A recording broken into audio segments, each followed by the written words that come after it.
Oke, assalamualaikum warahmatullahi wabarakatuh.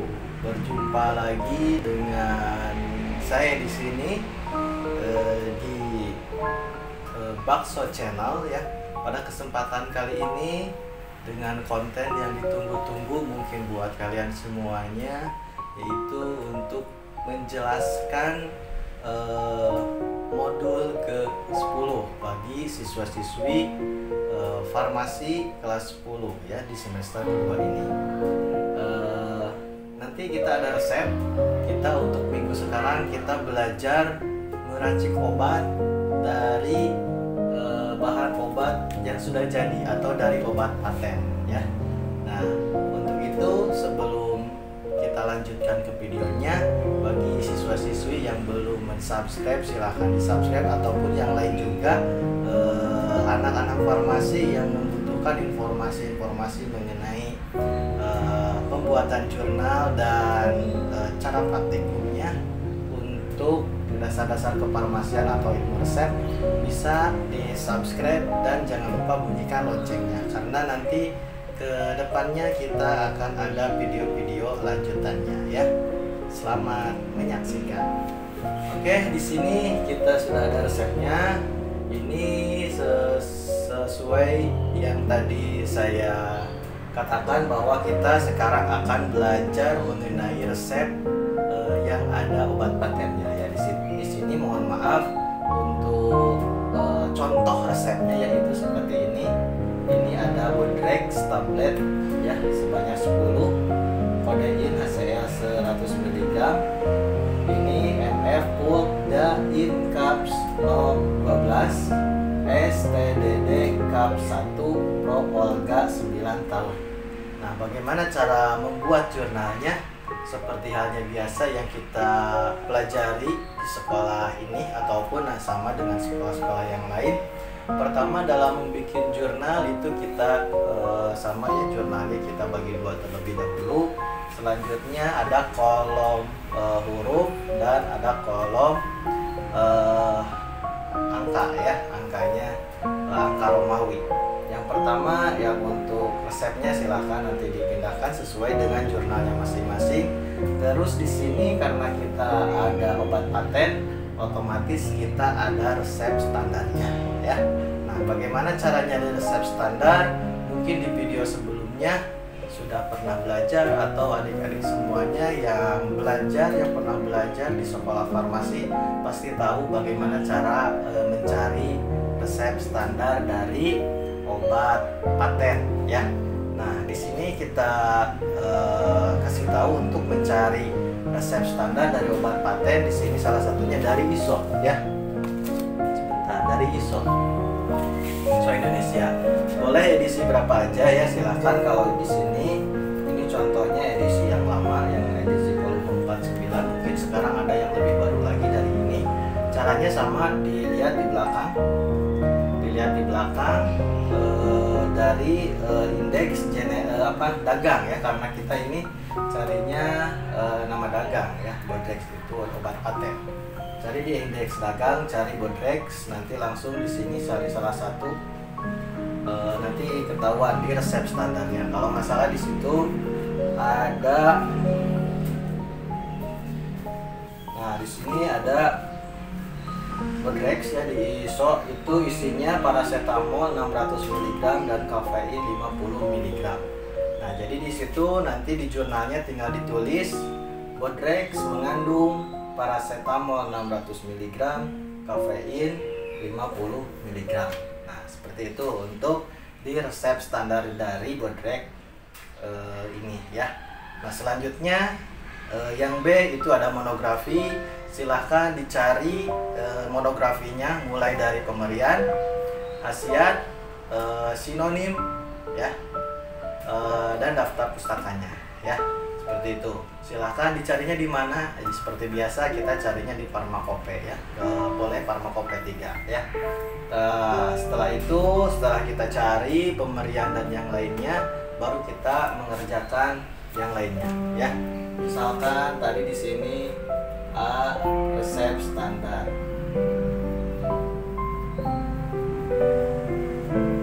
Resep standar dari Bodrex.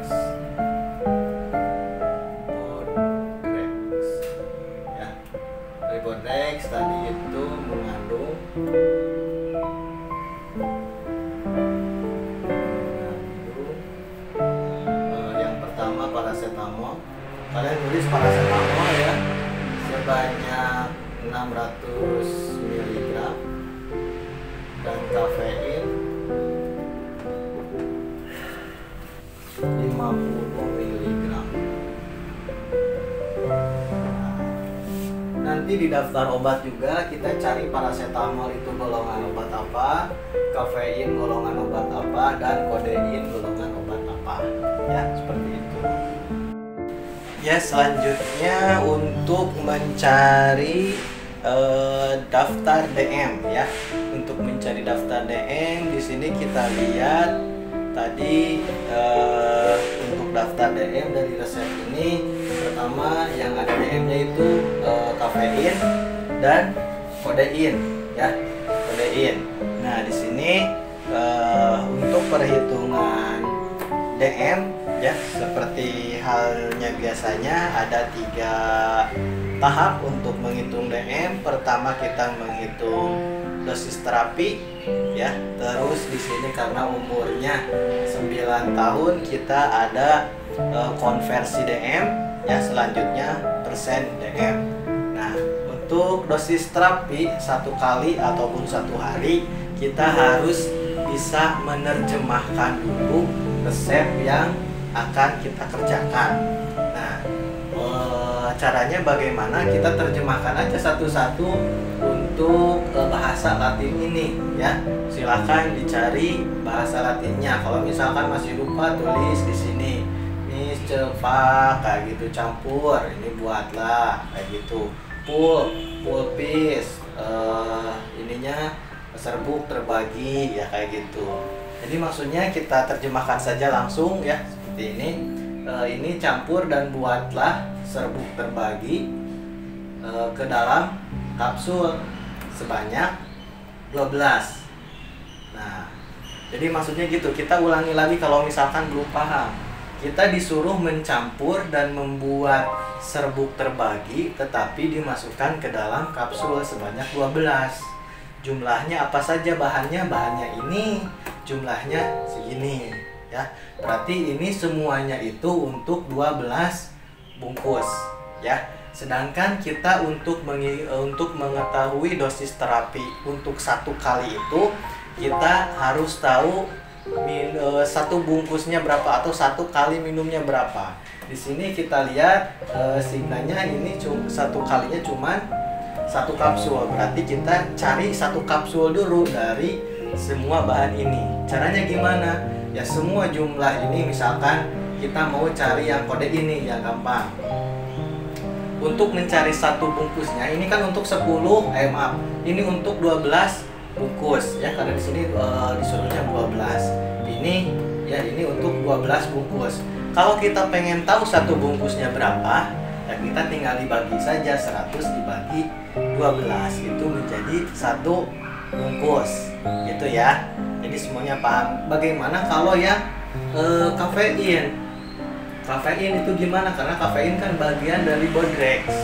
Ya gampang, kita jumlahin aja dulu semuanya berapa. Kafein di sini berapa? 50. Tinggal dikali ini semuanya berapa? 10. Nanti tinggal dibagi 12 gitu ya. Jadi mudah-mudahan bisa paham. Kalau misalkan belum paham diulangi lagi. Tadi kita untuk data itu bisa mencari 1 bungkus. Kita cari 1 bungkusnya berapa. Karena di sini semuanya untuk 12 bungkus, berarti kita tinggal dibagi saja 12 ya. Kalau nyari kodein berarti yang ini dibagi 12. Kalau kafein karena di bagian dari Bodrex, berarti kafein ini 50 dikali 10 dulu baru dibagi 12. Seperti itu. Itu untuk 1 bungkusnya ya. Itu ada DT 1 kali ya. Biar gampang di sini kita tulis aja. Perhitungan DM. Perhitungan DM itu ada DT 1 kali, ada 1 hari. Ya. Tadi DT 1 kalinya berapa kan 1 bungkus. Nanti ini untuk kita mau ngitung mana dulu nih? Contoh kita yang gampang yang ini ya. Nanti kita yang kafein kalian mengerjakan di rumah ya. Kita contohnya yang gampang dulu. Kafein di sininya 100 100 dibagi, karena ini bagi 12 dengan berapa? Kalau satu harinya berapa? Ini dulu 100 dibagi 12 8,3 ya.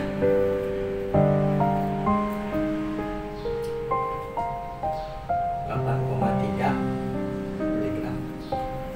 Nah, untuk satu harinya kita tinggal kalikan saja. Ini kita sehari berapa kali kita sehari itu minum berapa kapsul. Nah, di sini karena sehari 3 kali 1 kapsul, berarti sehari itu kan 3 kapsul ya yang diminum. Berarti kita tinggal 3 aja dikali 8,3 ke 24,9. Nah, terus kita konversi DM 1 kali. Nah, ini di sini kan contohnya di sini ada 9 tahun. Nah, 9 tahun ini masuk rumus yang mana? Gitu kan, ada untuk perhitungan konversi DM itu kan ada beberapa macam ya. Mungkin kalian juga sudah belajar. Yang belum belajar silahkan dibuka lagi, atau yang lupa silahkan buka lagi cara konversi DM seperti apa. Ya, kenapa dikonversi? Karena kan ini di bawah 20 tahun atau masih termasuknya ke anak-anak ya.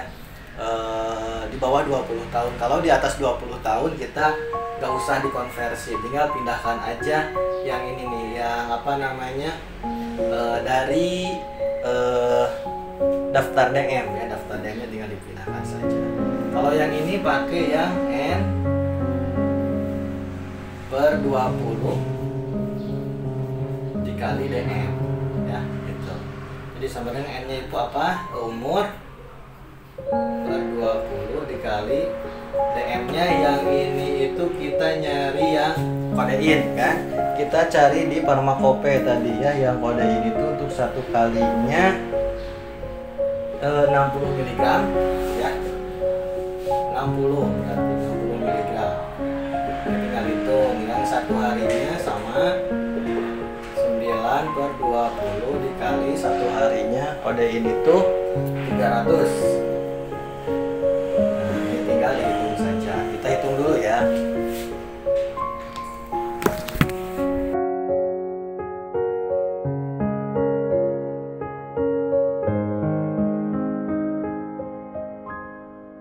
Oke, nah ini hasilnya sudah kita hitung pakai kalkulator saja. Selanjutnya persen DM yang 1 kali.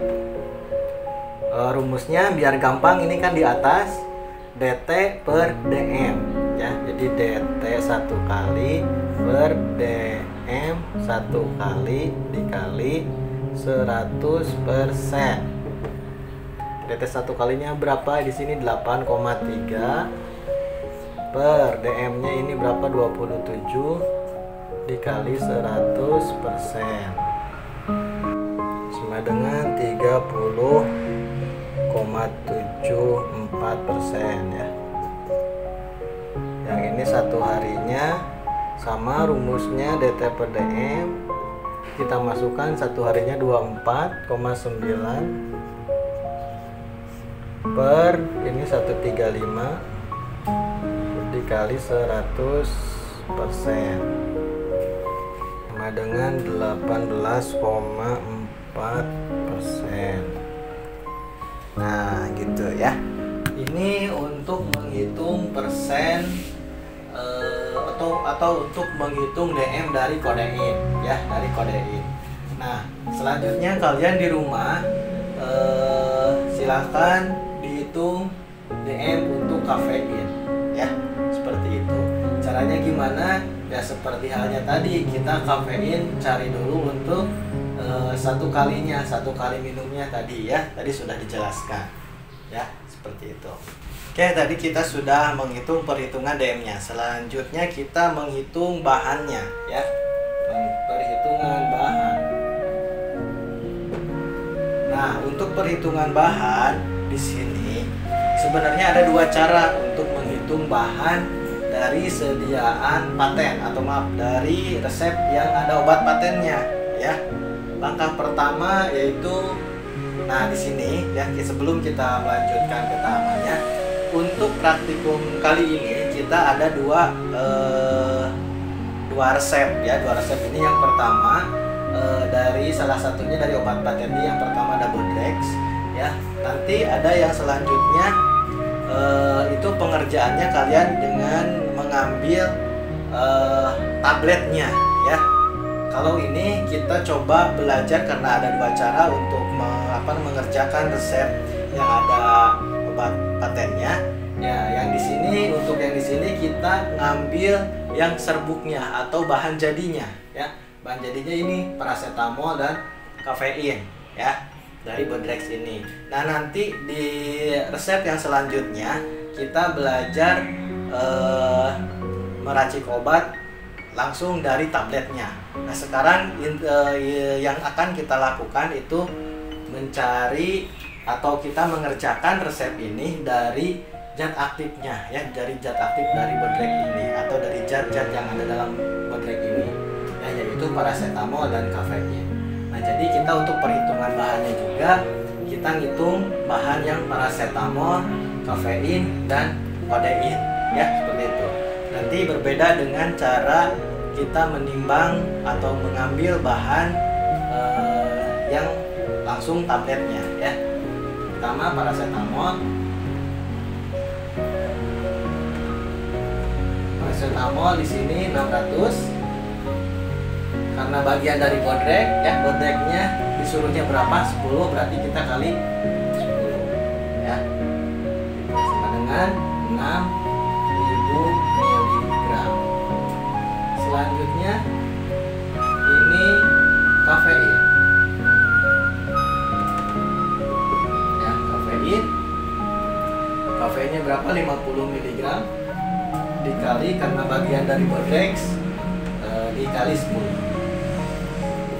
dengan 500 mg. Terus satu lagi kodein HCl. HCl berapa? 100. Dikalikan enggak, karena ini beda lagi kodein makan ini. Kalau tadi paracetamol dan kafein bagian dari Bodrex ya. Langsung aja 100 mg. Nah, ini untuk menghitung bahan ya, karena tidak ya seperti ini, karena maksud dari sini ini untuk 12 bungkus ya, seperti itu. Oke, mungkin di sini kalian kesusahan dalam mencari kafein mungkin ya di di Farmakope ya, carinya kafeinum ya, kafeina atau kafeinum ya, dari C ya. C, kalau nggak ada K berarti kita carinya dari C ya, kafeinum ya. Nah, selanjutnya setelah perhitungan bahan, kita penimbangan bahan. Nah, penimbangan bahan itu kemarin masih ada yang salah dalam penulisan di jurnalnya. Oke, mohon maaf ya karena di sini cuacanya lagi hujan. Kalau misalkan agak berisik, mohon maaf. Selanjutnya penimbangan bahan.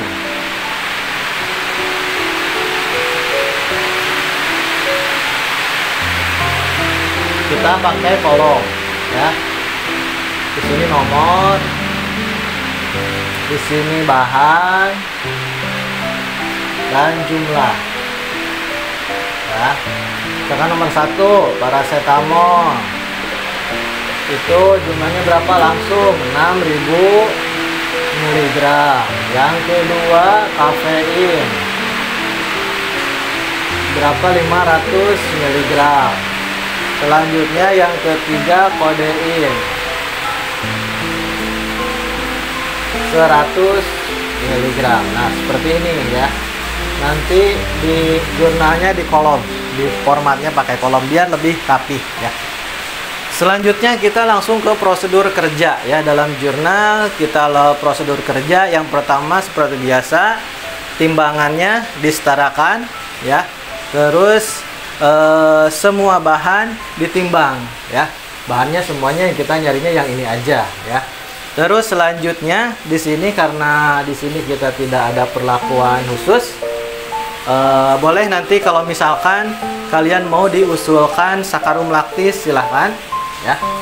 Sakarum laktis misalkan diusul boleh. Untuk di sini kan biasanya di prosedur untuk menutupi pori-pori mortir, silahkan tinggal diusulkan saja, usul sakarum laktis 50 mg.